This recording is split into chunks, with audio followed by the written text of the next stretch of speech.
Again, like Mike said, it kind of varies on what you're comfortable doing, and you know, if you're collaborating with somebody, what they prefer to do. And let's go to Molly next, because Molly has both collaborated and is doing her own story now. Do you want to, Mike? Sure. There we go. I was actually what you were saying is very much the way I work as far as starting. When I'm writing for myself, I'll write a script, and then I will both edit the script and the thumbnails together.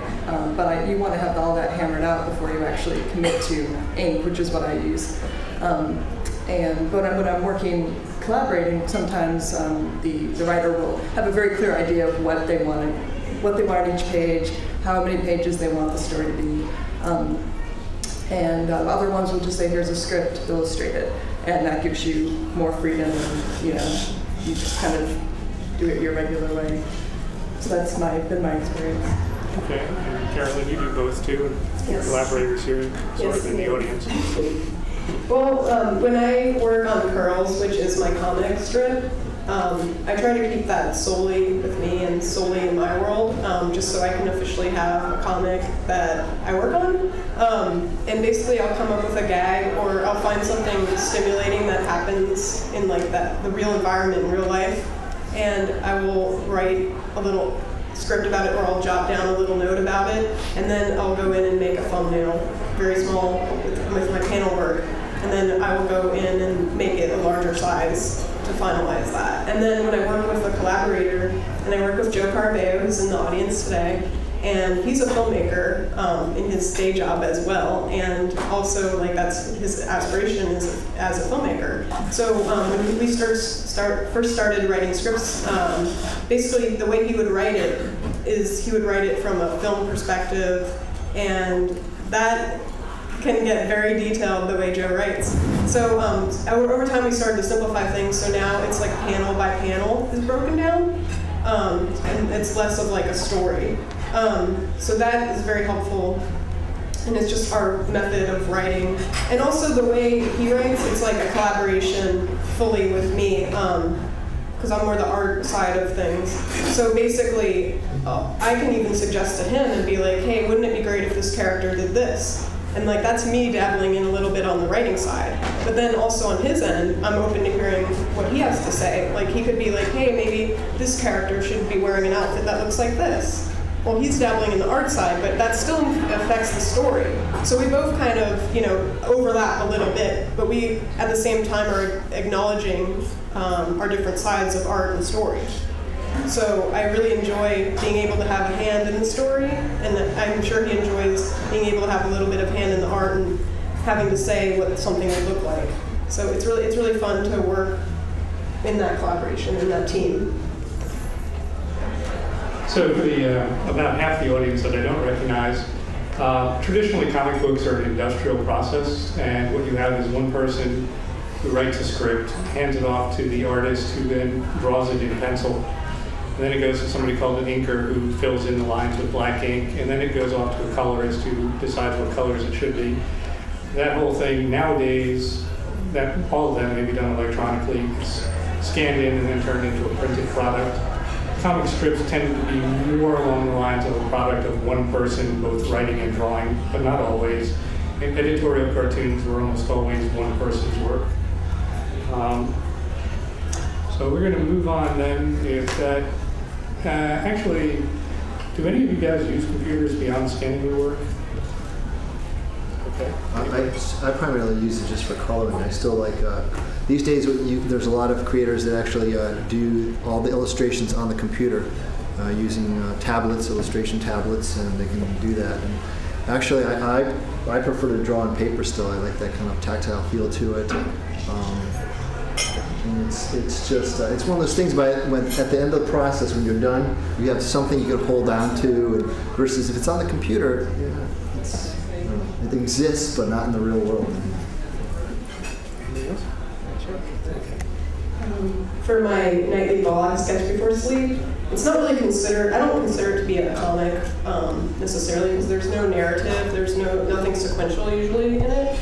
But that's something that I do use the tablet with, and I haven't even yet tried to use the tablet for comics, just because I always do like what Matt said, like being able to touch the paper.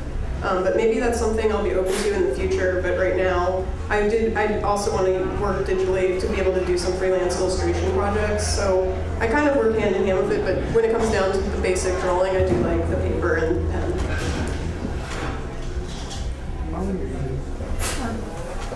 Yeah, I was just going to say I basically use Photoshop to scan and fix any massive errors I've made in the inking process. Usually I end up doing that with paint and ink, but yeah, it's kind of a post-production. And one thing to keep in mind too is that your original artwork can be a significant source of income.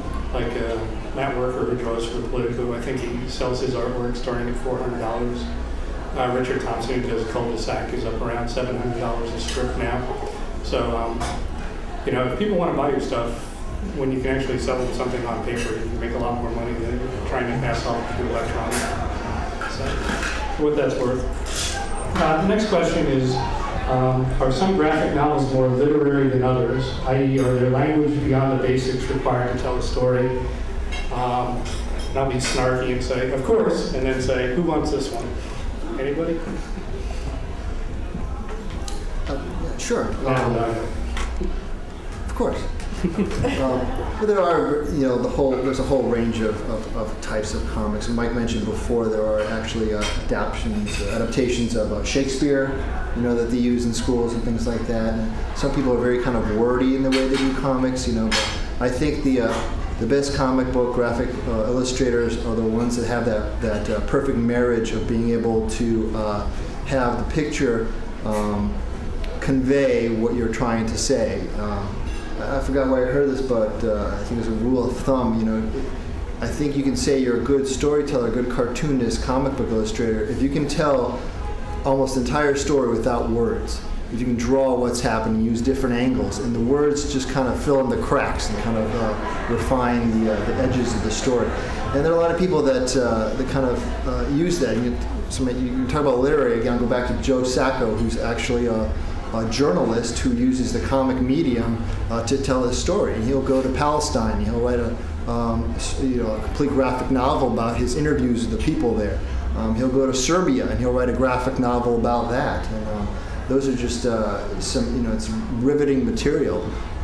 So it goes beyond its of just kind of like the kid stuff. I mean, that's still there though. But that's the great thing about kind of branching out. Right, there's a new adaptation of Gareth Hines' new book about the Odyssey. It's just come out now, and that's fairly substantial. Also, too, some people that wrote in more literary ways, even in comic books, became stunningly popular in their comic books, metamorphosed into graphic novels somewhere along the line. I'm thinking of Neil Gaiman's Sandman at that point. It started out as sort of a superhero horror story, and by the time he wrapped it up 75 issues later, it hasn't been out of print in 20 years.